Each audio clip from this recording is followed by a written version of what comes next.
kokamwa bandeko bakotala ngai awa na Rose Bombo officiel. Oh Fally Ipupa deux fois. Oh ye wana kaka deux fois Fally Ipupa. Oh akoma obimana madame Catherine à maison Schengen. Oh aussi c'est bolo banini. C'est-à-dire juste mais bolinga vous expliquer biso nini.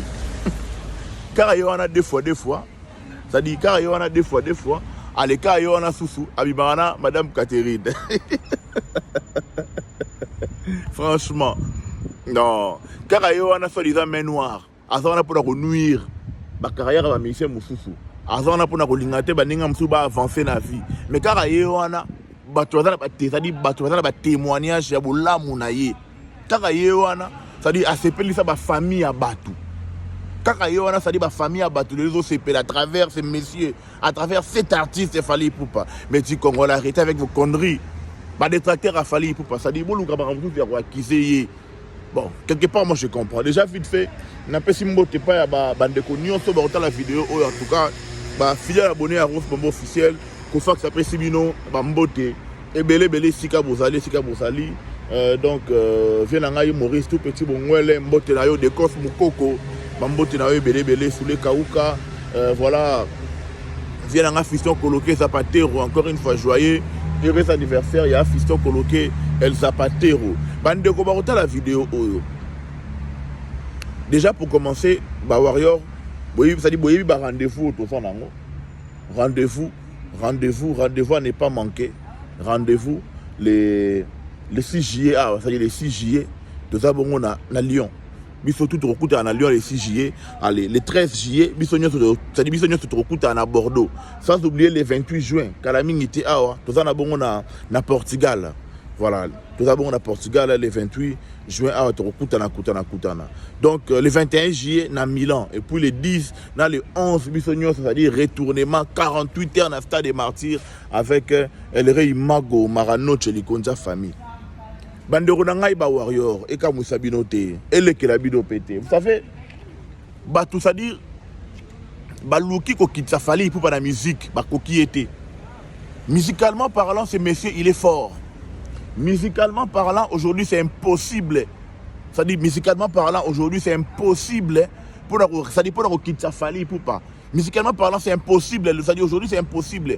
Yangwana bozomo na batu, bazoya na baloyenge, yangwana bozomo na batu. Ça dit ba ko luka ko kota na ba voilà ko kota na makambo ba futilité ko luka ko attaquer na makambo ba futilité. Fallait un musicien, fallait un commerçant. Fallait va checker OK non ça dit Moutumo boya checker kasala comme bangulu asa checker ba poto non, c'est un artiste et musicien animé de bonne foi. Voilà. Un artiste et musicien animé de bonne foi. Asa checker à bangulu, asa checker asala comme voyage Fally Ipupa. Boya na argument ya musique. Musicalement parlant, vous êtes faible. Musicalement parlant, c'est-à-dire naba artiste na bino tout bo soutenir, c'est-à-dire naba artiste tout bino bo soutenir ka. Bana chef ya Fally Ipupa te. Ba quoi ko le ka Fally Ipupa te. Ya mbo solo ka bokende na makambo za ba futilité. Mais Fally amona nzambe. Na mona ama solo soki ya pétition ba warrior. Focus ba concert à Fally Ipupa. Pétition de la mère douana et ça les lots remoré quoi aboutir te ça ba connerie à pamba ça dit congolais ont manifesté kaka haine na jalousie gratuit moroboé. Donc Fally Ipupa sera memi de sera pesi Montana visa. Ce qu'il fallait pour pas si aider sans pas pour ça dit bana musique dans ya poto aller. Ce qu'il fallait aider c'est quoi né on a faut inaé pour finir pour aider batou. Mais quand même bande on a beau réfléchir quand même. Non. Ça dit boye baké mukilio tout ça ils ont la moto dirigeant mukilio yo grand prêtre Nkolo. Ça dit ils ont la moto dirigeant Mukolo, ça dit mukilio ils ont la moto dirigeant mukilio yo grand prêtre Nkolo.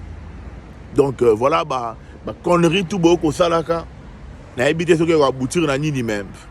Et ça dit méchanceté moro gratuit bande ko boko la ki sa haine, ça dit haine moro ça dit na habité qui motema mabe a talo baloba qui motema mabe yango. Dernièrement awa vidéo comment ne comment awa bande ko na biso ya Saint-Denis ngana lobango déjà kutu babula que Saint-Denis wana avant de évoluer moi parenthèse à muke babula que Saint-Denis na Saint-Denis awa komba Fally ko lobamate awa na Saint-Denis bola moi fali kolobama te awa na Saint-Denis c'est-à-dire bobeta kombo fali te awa na Saint-Denis bat balobaka kombo fali te bola moi fali et ça que tout faire na Saint-Denis lelo to sa wapi babiso bakofax to lobela fali ka kuza na Saint-Denis babiso bakofax to zawa to lobela fali kaka na Saint-Denis Saint-Denis on a une photo cabo de ça dit to cabo lango déjà donc to cabo la Saint-Denis on a babiso ça dit ba chroniqueur conscient bateau te bi ko reconnaître ba valeur à bateau to lo barabo la moi fali kaka na Saint-Denis wana dernièrement de comment à Saint-Denis voilà vidéo mo rebima comment na live mo awa nga fona ka moi kende kwa lo baké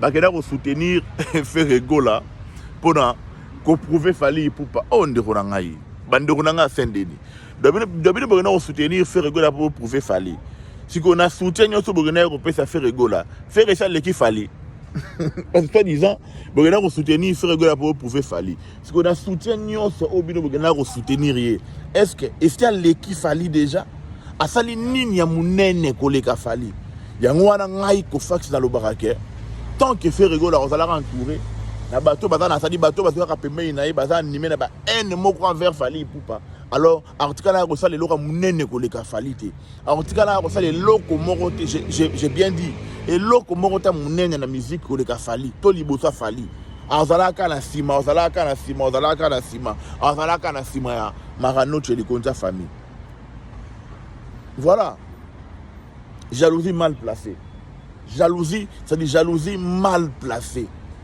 jalousie moko mal placée donc ça dit autrement que batou mais boko yina moto yo boela na et l'autre côté à salabino et l'autre côté tout simplement parce que il est fort dans ce qu'il fait la musique bien sûr fallait amati tellement makasi que ça dit binemi ko ko bota makaka boyelo ka mayebo ça dit mine de rien boyelo la ko minora ko donc mine de rien la muki oyini no ka fali poupa et nyoso oyo babilo nyoso oyo soki ba o pétition o soki ba nini ba bloc nyoso o ba chroniqueur à Saint-Denis ba sala to yebi na biso ba artiste ba derrière batouana mais artiste va derrière batouana moi ça dit t'as fait une carrière dans ndenge kende ça dit bateau tout wana ça dit oh pétition oh soki bloc boye to sangana ka to lobelaka bola mo falite artiste wana au moins il fait une carrière dans ndenge kende t'as dit boule ka na nyonso yo sala na musique mais t'as fait une carrière na ndenge osili on me dit ko sila na misu na yo hein on me dit ko sila t'as la ça dit na ki légende de tous anango mais t'as fait une carrière na yo mon fait une carrière na route yango yo nzamba za moli monote yo za la ka wana vivant yo otindaka batu opesa ka batu balar c'est-à-dire baluka ba c'est-à-dire baluka ba finga fali baluka ba lo barbabe fali baluka ba takara fali mais tant que nzamba za ba olonga pe ka fali te yo pe ozalaka vivant nzamba obatelaka yo po yo ozalaka wana po omona ndenge fali akomata yo ozalaka wana omona ndenge fali aleki yo pendant koza ça dit yo pena do fali pena donc aleki yo pendant koza vivant do fali pena aleki yo pena pendant koza vivant yo c'est dit pena donc nzamba ozala te ke ono nzamba zo yo kende non yo fali ça dit fali pena aleki yo pendant koza vivant et prière na biso pezali ozalaka wana en vie po to yebi ke ba makambo tout bato wana tout eza bato yo futaka balar c'est dit bateau wana tout et ça bateau yo futa bala donc yo ozala vivant yo nzamba oza molimo no lelo te yo foza na bo moyi yo foza la wana pour mona ndenge fali aleki yo ça dit élévation fali yo ozala wana ba do mona ka penye élévation fali donc ozo mona ka yango pena na miso na yo mona pena ke oui petit pena aleki ngako mona pena aleki ngapena ozala vivant mona ka ndenge fali o le kaka yo kaka voilà ba warrior focus Lyon, focus Bordeaux, focus Italie, focus Liège, focus Portugal.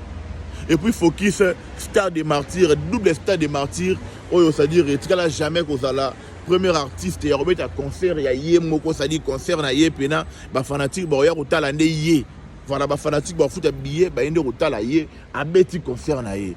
Voilà, et il a fallu Poupana, Stade des Martyrs, bande roba rotala ngaye. Qui est comme toi, fallait poupa. hier à droit chemin et comme ça 18 ans de règne, 18 ans de règne pour toi Fally Ipupa qui est comme toi.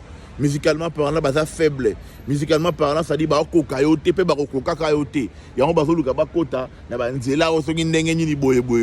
Ba ya ba salo ba ko sala muto olonga yo azate parce que aussi mami na loboka nzambe. Bande ko nga ba warrior nga na lo ba elo mo bobi ke soki Fally Ipupa. Soki succès a Fally et ou t'arrives pas à mutu. Mais si Fally a fila kala. Et heureusement succès a Fally et ou t'es pas à nzambe. Ya on moni ba campagne tout ba ko salaka ba ko longa ka yete. Bakokukaka payete parce que fallait Simbami na loboko ya data nzambe. Allez, on est ensemble, Cofax.